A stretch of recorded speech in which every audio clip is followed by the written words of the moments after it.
Hello and welcome. You're watching Tigrai Television English Program Service. Here are today's news. UN Ethiopia paid one-day visit to Mekelle on Friday. A delegation led by UN Resident Coordinator and Humanitarian Coordinator in Ethiopia, Catherine Susi, had discussed with President Debretsion Gebremichael on humanitarian development after the signing of peace deal in Pretoria.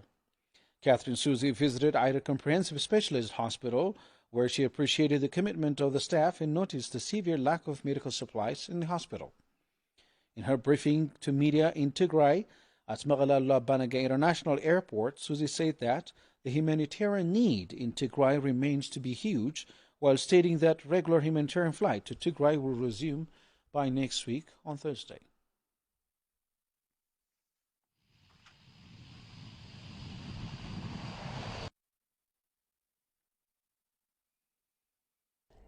This has been a really good short mission. I'm here in Mekelle, in Tigray. Arrived this morning with some of my United Nations colleagues, accompanied by personnel from the humanitarian community who are coming here to serve and work with many other people in responding to the needs of people in Tigray. It has been a sobering mission, but a very good welcome one.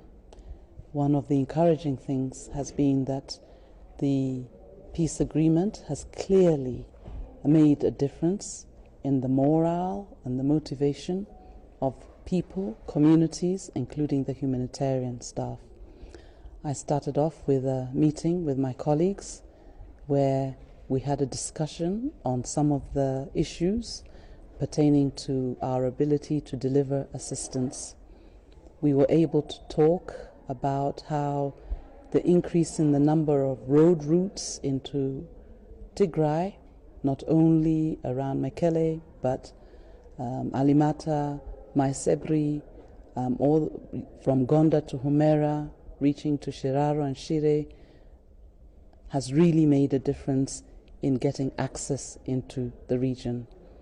There's also an appreciation for the flights into Shire and Mekelle, and we will start regular flights that will bring in not only people but community commodities, especially health and medicines related, of which there has been a huge shortage. The needs are enormous, and even with the increased routes, where we hope to get to as many villages where people are and households with not only food but nutrition, health and medicines, seeds and fertilizers, for example, we will need a lot more than we have at the moment. Yes, the trucks are moving on the roads and now the air freights are coming through, but this is an appeal to everybody out there to please provide more resources because the needs of the people remain huge. We have been able to visit a hospital. We went to the Ida Hospital in Mekelle, and in spite of the huge challenges in that hospital, what was so encouraging was also a similar motivation that the peace agreement has brought. It's important that we maximize on the benefits of this agreement. The staffing of the hospital are working under very difficult conditions, but are still providing services to all those people in need. However, the needs remain huge, and we were only able to visit the hospital in Mekelle, but there are many, many satellite clinics outside in the villages, similar to what we saw around Shire and surrounding areas, where children, women, men, communities come for assistance, and sometimes it's just not enough.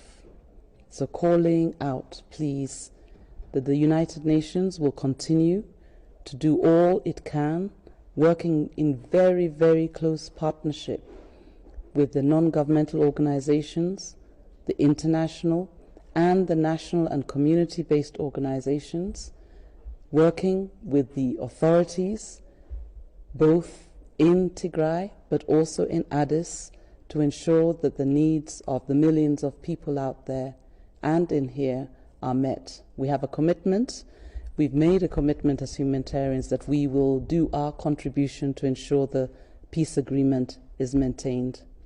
I thank you for listening.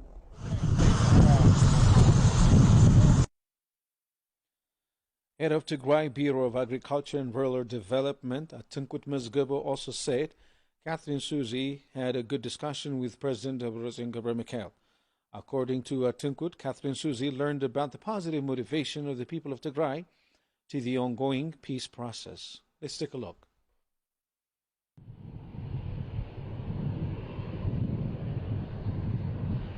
She visited Shire last week, and this is the follow-up visit for her. So she observed the situation in Tigray.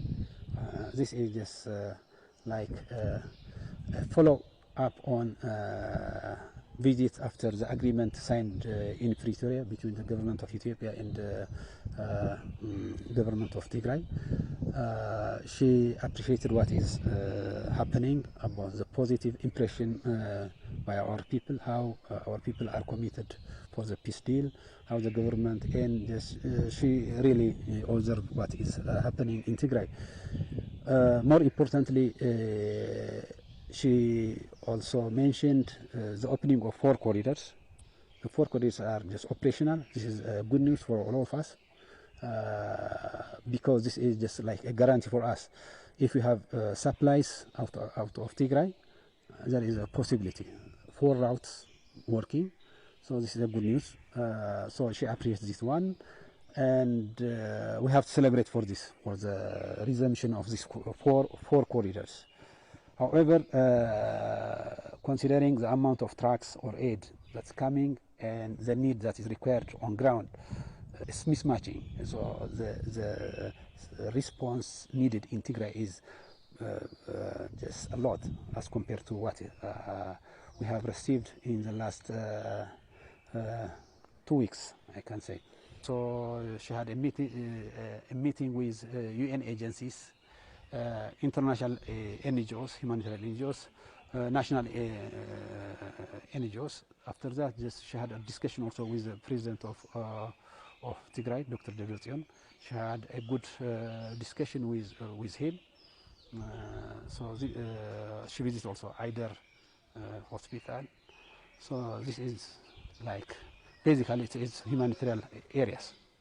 She requested the international community, donors to support the need in Tigray. That is just what we have seen from her briefing, also from reflection from her visit. So that is a big step for us. However, this problem is also locally, so there is also an assignment for local actors like regional government and just federal government to work on this issue. From our side, we have to facilitate this humanitarian activity just to reach the people. So we are doing our best. Of course, there are also attempts from the federal government, just these checkpoints and like clearance notification. So there are good beginnings. However, there is a need of refinement on this issue. So this is also a takeaway for the federal government to work on this one, because after all, this peace agreement is just a good start for all of us as Ethiopians. The only way out to come out of this challenge is through peace deal. So we don't have to wait for another peace deal. This is just here. This is already just accepted by the people. This is highly appreciated by the mass. Everybody is just very eager just to live in peace. So this is a big message for us, as Ethiopians.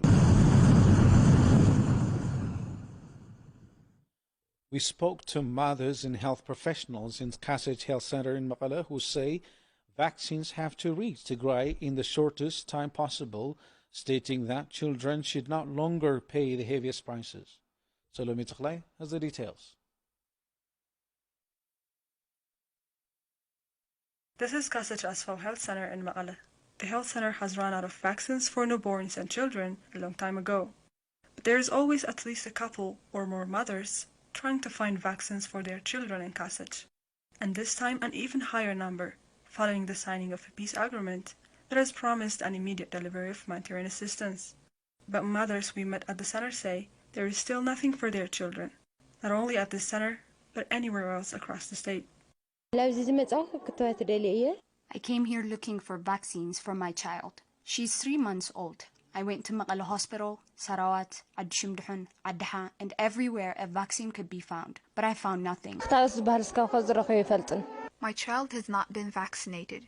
There isn't a place where a vaccine could be found that I haven't visited. I was displaced from Afar. I walked several kilometers on foot from Ab'ala while I was pregnant and gave birth here. My child has not been vaccinated since birth. CEO of the health center Almaz Selassie recalls how busy and crowded Kasach used to be 2 years ago, before war broke out and when services were provided to at least 200 people in a single day.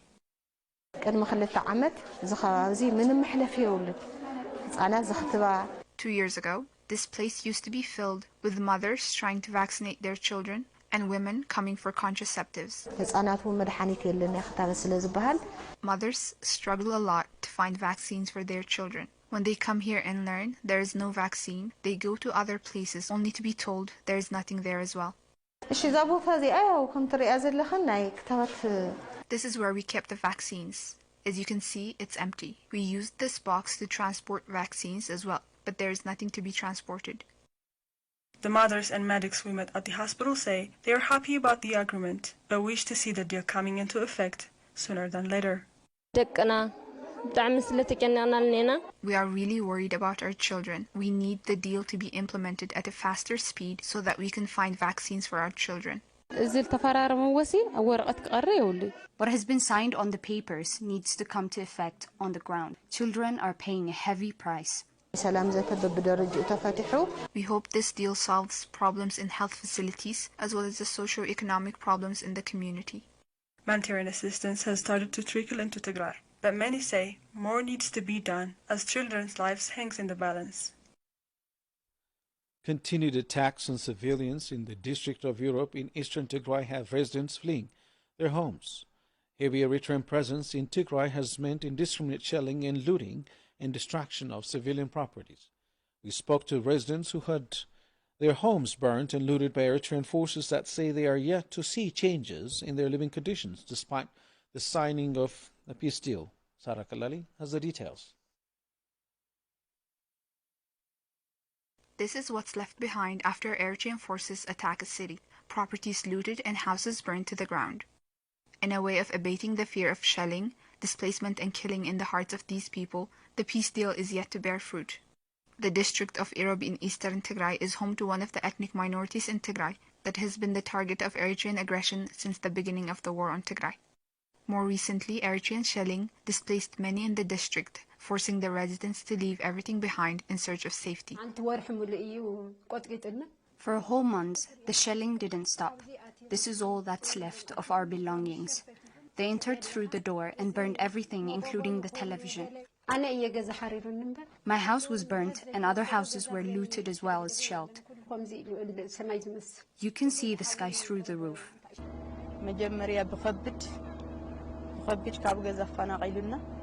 First, we were forced to leave our homes due to the heavy artillery shelling.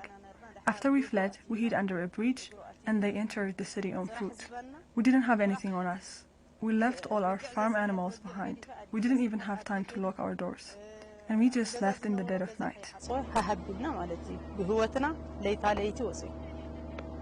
Residents were hopeful about the peace deal brokered between the two parties in Pretoria more than 3 weeks ago, but say their living conditions are yet to show any sign of improvement.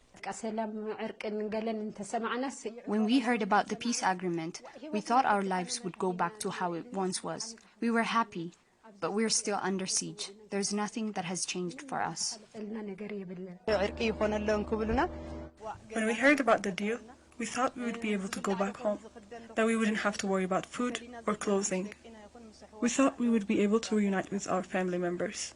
Looting and destruction of civilian property by Eritrean forces was a common occurrence in the district, says local official Miskinna Alama, but says more distressing was the psychological trauma that was inflicted on the residents.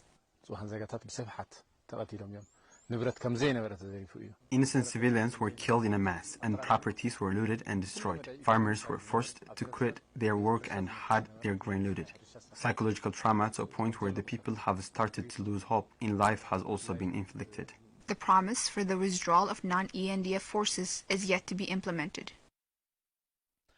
Health workers in Magala, the capital of Tigray, say hundreds of patients are dying from lack of medicine on a daily basis, even after the peace deal agreement was signed between the federal government of Ethiopia and the Tigray regional state 3 weeks ago. According to the health workers, basic medical supplies are still inaccessible, though the agreement emphasized immediate and unfettered access to essential supplies, including food and medicine. Abraha Gabriel has the details.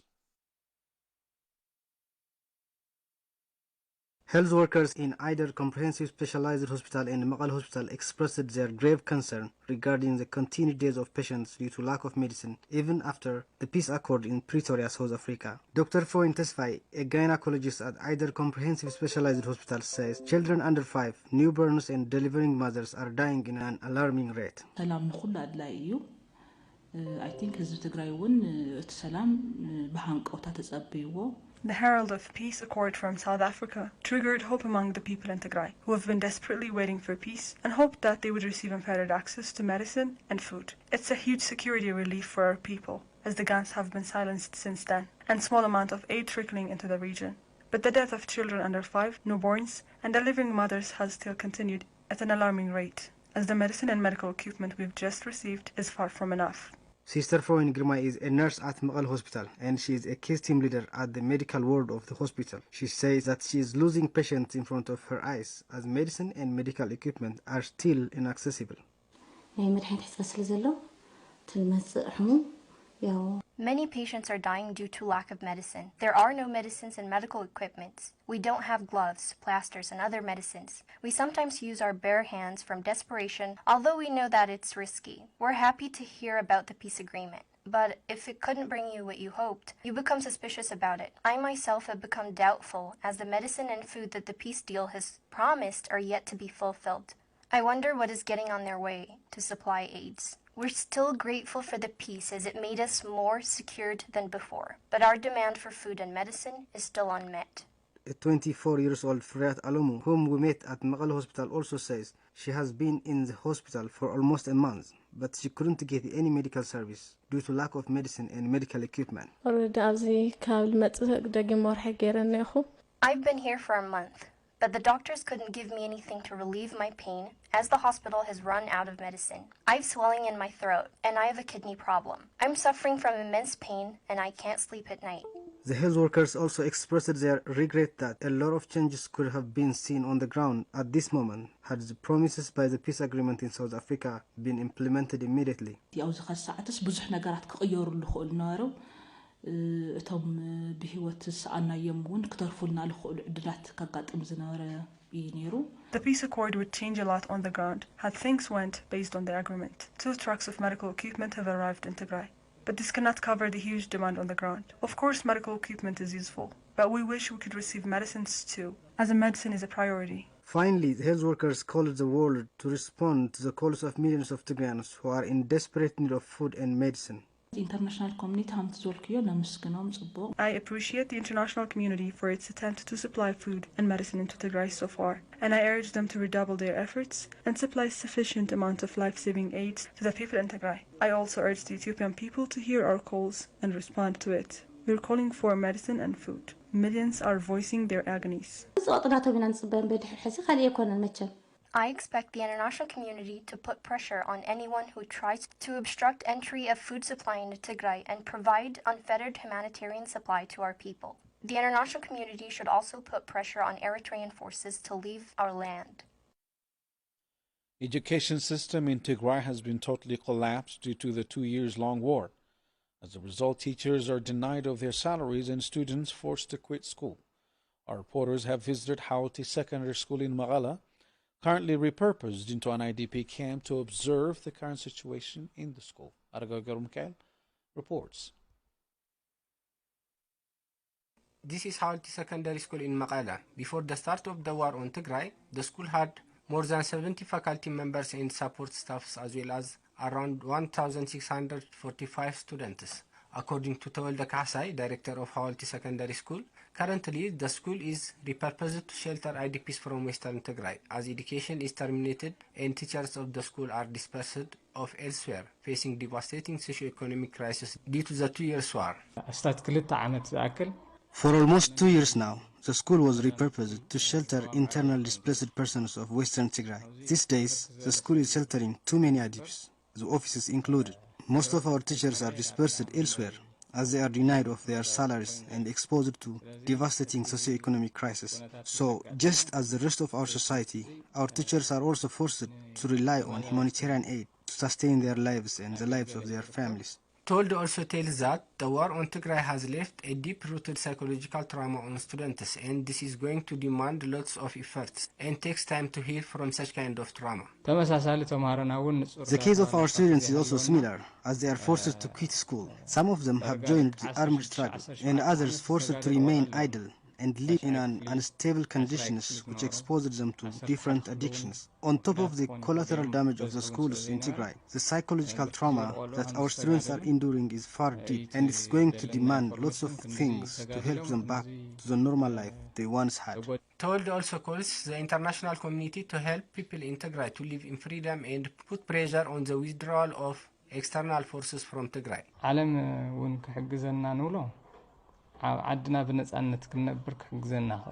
What we expect from the international community is to help us live in freedom in our own land. We didn't invade others, and we are not seeking others' interests, but we need the external forces that annexed our land to leave Tigray. And most of all, if unfettered humanitarian assistance is starting to enter Tigray and basic services are restored, hopefully people in Tigray will again start to live in a normal life against all orders. In a similar manner, the school is also always ready to reopen and receive students once things are restored to normalcy.